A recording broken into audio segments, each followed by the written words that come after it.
Bienvenue sur les www.gms.sn.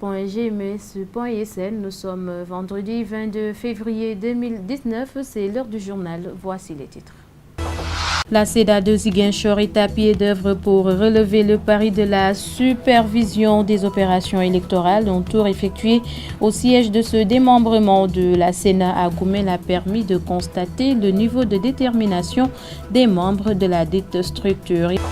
Et puis la communauté Peul de la Guinée neutralisée sénégalaise se mobilise pour le triomphe de Macky Sall dès le premier tour. Elle a organisé des prières en ce sens dans le quartier Périssa. Et enfin, l'UGMP alerte la jeunesse contre tout mauvais choix pouvant installer le Sénégal dans une instabilité. Ce mouvement qui a fini de se convaincre de la pertinence du programme du candidat de Benno Bokk Yakaar dénonce les discours populaires souvent entendus et qui peuvent conduire le Sénégal vers des lendemains incertains. Dans cette édition, vous aurez l'actualité hors de nos frontières, illustrée en bref et en images. Bienvenue à tous. Je le disais au sommaire, la commission électorale départementale autonome de Ziguinchor, la CEDA, se dit prête pour un bon déroulement du scrutin. Selon son président, 71 superviseurs et 264 contrôleurs sont déployés dans le département de Ziguinchor. Pierre-Marie Colly, président de la commission, que je vous propose d'écouter. Ses propos sont recueillis par Rokhaya Bey. Nous sommes dans les dernières retouches. Mais en ce qui nous concerne, je pourrais dire que tout est prêt pour un bon déroulement du scrutin du 24 février. Vous voyez, j'ai toute la liste des superviseurs et des contrôleurs. Tout en sachant que les superviseurs, nous les déployons dans chaque lieu de vote. Pour le département de Ziguinchor, nous avons 71 lieux de vote. Donc il y aura 71 superviseurs. Pour les contrôleurs que nous allons déployer dans chaque bureau de vote, nous en avons 264. Et les listes sont closes et sont déjà choisies. Les documents que chacun d'eux doit avoir envers lui sont déjà prêts. C'est pratiquement des guides que chaque superviseur, il suffit de regarder les guides pour savoir quelles sont ses prérogatives au niveau du lieu de vote le jour des élections. Et les contrôleurs, ils doivent savoir exactement quelles sont leurs prérogatives au niveau du vote, qu'ils doivent veiller sur telle chose, mettre des croix pour ne pas oublier. On va éviter qu'ils soient pensés en train d'écrire quelque chose pendant qu'un événement malheureux peut s'introduire. Donc ils vont contrôler ça. À ce niveau, nous sommes prêts.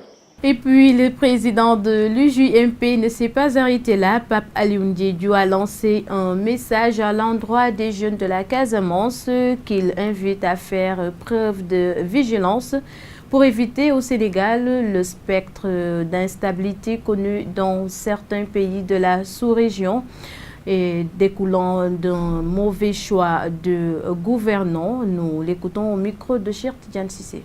Nous demandons aux jeunes déjà dans un premier temps d'aller récupérer leur carte d'électeur et dans un deuxième temps de s'armer de connaissances, de s'armer de retenue, de s'armer de maîtrise. Parce que parmi ces 5 candidats, il y a un candidat qui leur propose un avenir meilleur. Que ces jeunes-là sachent qu'il y a des gens qui veulent succéder à la tête du pays, le président Macky Sall. Ils vont utiliser de toutes les théories possibles, parfois même qui vont inscrire le Sénégal dans un cycle d'instabilité politique et sociale parce que c'est des discours populistes. Un discours nationaliste qui ne colle pas avec la réalité, puisque aujourd'hui le nationalisme ne peut pas sortir de cette politique de redistribution des ressources du Sénégal aux populations qui en ont fortement besoin. Et c'est ça que le président de la République est en train de faire. Mais aussi retourner aux populations cette dignité en luttant contre les injustices. Et c'est ça le patriotisme. Le patriotisme, c'est de travailler pour l'intérêt des populations, c'est de travailler pour l'intérêt des citoyens. Maintenant, s'il y a des gens qui appellent les jeunes sur une autre trajectoire, c'est aux jeunes de savoir là où se trouve leur intérêt. Aux jeunes d'être vigilants, de ne pas se laisser embarquer dans ces théories-là. Et nous parlons toujours politique dans cette édition. La réélection de Macky Sall préoccupe aussi la communauté alpulaar guinéenne de Ziguinchor. L'association qui regroupe ces fils de la République de Guinée neutralisés sénégalais a organisé un après-midi de prière pour faire de Macky Sall un 5e président du Sénégal. Doudou Ka se réjouit de cette initiative et par la même occasion réaffirmé son engagement pour le soutien du président Macky Sall. Nous l'écoutons toujours au micro de Boubacar Sambou. C'est d'abord des sentiments de remerciement auprès de la communauté de Ziguinchor alpulaar, pulaar et d'origine guinéenne, qui est surtout les chefs religieux, les imams, qui ont bien voulu formuler des prières pour une élection de paix et une victoire également pour leur fils, président Macky Sall, dès le premier tour. Donc nous ne pouvions pas ne pas être ici présents puisque nous faisons partie de cette communauté. Et quand les notables et les imams de cette communauté formulent des prières pour notre candidat, nous sommes tenus d'être là. C'est pour cela que nous sommes ici, en espérant que Dieu puisse accepter ces prières et que le président Macky Sall puisse passer au premier tour et continuer le travail important qu'il est en train d'abattre pour l'émergence de notre pays, pour l'émergence de notre région de la Casamance et l'émergence de la commune de Ziguinchor. Cap sur Colobane à présent, où la section de l'Union centriste du Sénégal ne compte rien négliger pour la réélection du candidat de la coalition Benno Bokk Yakaar. Macky Sall, derrière Abdoulaye Baldé, elle était en meeting ce mercredi dans son fief, une rencontre rehaussée par la présence du député maire de Ziguinchor. Khady Sadio, la responsable des jeunes de l'UCS, a bien voulu partager cette détermination d'arracher la victoire au soir du 24 février. Khady, que je vous propose d'écouter au micro de Maïmouna Ba.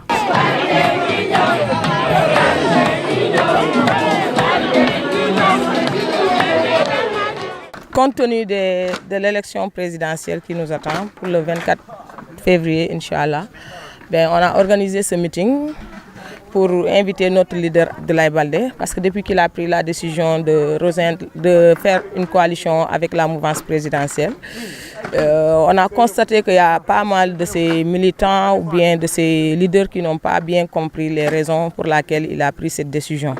Donc on s'est dit pourquoi ne pas organiser un meeting, comme ça sera l'occasion d'expliquer à tout le monde les raisons d'abord pour lesquelles il a renoncé à sa candidature et qu'il a porté son choix pour le président Macky Sall.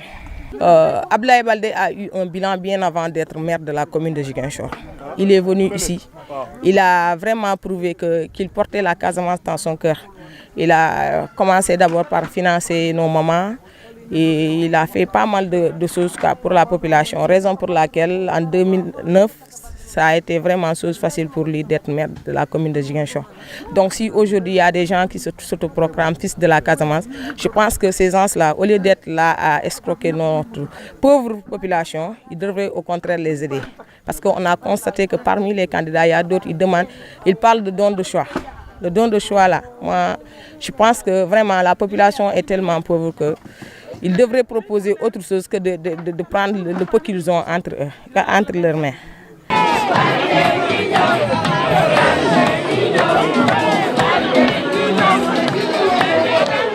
Parlons toujours politique. Le comité électoral de Benno Bokk Yakaar de Santhiaba a tenu son meeting ce mercredi dans son fief pour la réélection du président Macky Sall. Le ministre Benoît Sambou a saisi cette occasion pour appeler à des élections apaisées au jour du 24 février. Benoît Sambou, que je vous propose d'écouter. Rendons grâce à Dieu. Nous sommes bien entrés dans ces élections, dans cette campagne électorale qui tire à sa fin. Je crois que le peuple sénégalais est un peuple très mature, qui saura faire le bon choix, qui saura faire le choix du développement, le choix de l'émergence. et accompagner le président Macky Sall vers son second mandat. En tout cas, ici en Casamance et à Ziguinchor en particulier, nous avons bon espoir. Parce que pour une fois, dans une élection, tous les fils de la Casamance se sont donné la main pour accompagner le président Macky Sall. Parce qu'ils sont conscients des enjeux, mais surtout, ils ont pu vérifier et constater tout le travail que le président Macky Sall a fait, a abattu pour ramener la paix en Casamance en mettant le développement au cœur du processus de paix.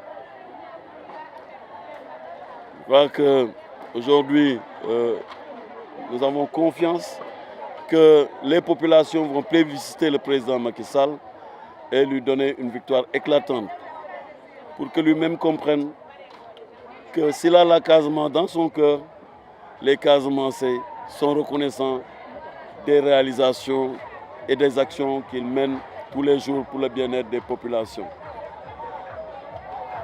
Pour notre part ici, je reste persuadé que les élections se passeront dans la sérénité, dans la fraternité. En tout cas, nous, de la coalition Benno Bokk Yakaar, nous n'avons montré aucun signe d'hostilité envers qui que ce soit. Et au contraire, chaque fois d'ailleurs que nous passons devant quelqu'un qui est de l'opposition, nous lui faisons un sourire. Et puis à la cité Biagui, c'est le ministre Aminata Angélique Manga qui a sonné la mobilisation des militants de la coalition Benno Bokk Yakaar pour le triomphe dès le premier tour du candidat Macky Sall, non sans jeter en discrédit sur le discours des challengers de son mentor. Nous écoutons à ce propos Aminata Angélique Manga au micro de Tété Lopidiata.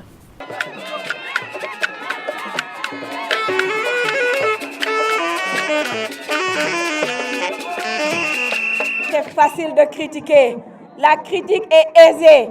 Mais le président Macky Sall, un visionnaire, un ingénieur pragmatique, il sait que pour diriger un pays, il faut planifier, il faut la méthode, il faut l'organisation.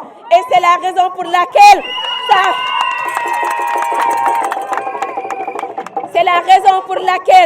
sa vision d'un Sénégal émergent est une réalité. Et il sait pertinemment qu'un Sénégal émergent, il faut vite aller vers une Casamance émergente qui est un excellent raccourci pour y aller. Et c'est la raison pour laquelle, plutôt que d'embrasser la politique de l'invective, la politique de l'insulte, le président de la République a préféré faire de la Casamance sa priorité. Qu'est-ce qu'il a fait ici en Casamance? Vous allez le savoir. Et je vais vous le dire de façon très succincte.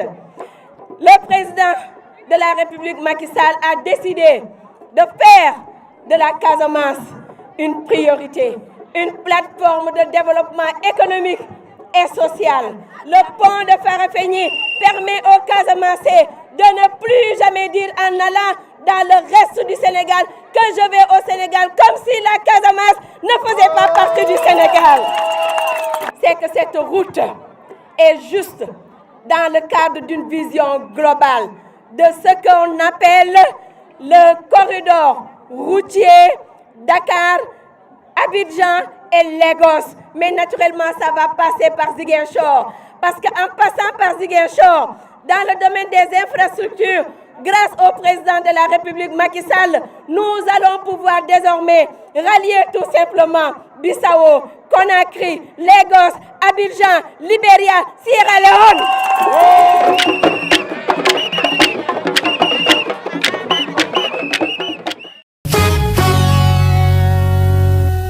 Nous passons à présent à l'actualité hors de nos frontières. Elle est illustrée en bref et en images. Au Venezuela, des membres de l'opposition vénézuélienne et des soldats du régime de Nicolás Maduro se sont affrontés dans l'état de Carabobo, où un barrage a été érigé par l'armée pour empêcher la circulation de certains camions à destination de San Cristobal, près de la frontière colombienne.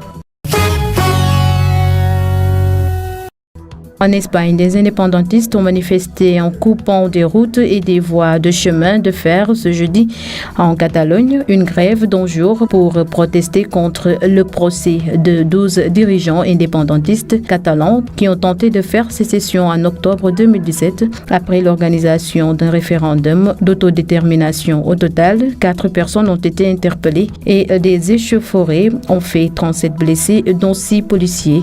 Une gare a été bloquée à Barcelone. La capitale catalane a vu défiler 40 000 personnes en fin de journée.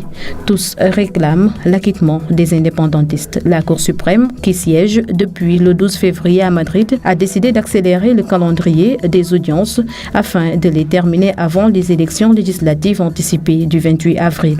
La sentence n'est pas attendue avant l'été.